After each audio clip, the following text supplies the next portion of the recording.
There are two easy ways to type on your keypad. One way is by using the number keys and the select area. The select area is divided into 4 sections. Each number represents letters in the alphabet that are shown next to the number.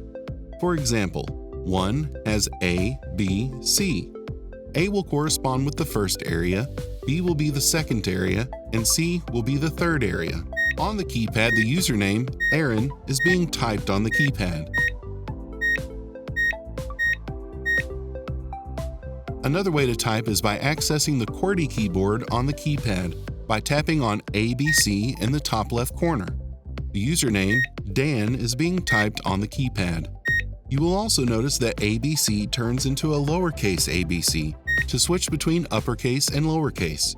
This is helpful when needing to use lowercase letters for entering a password for Wi-Fi setup.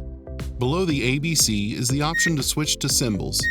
And to the right of the select area is 1, 2, 3 to bring you back to the number keys.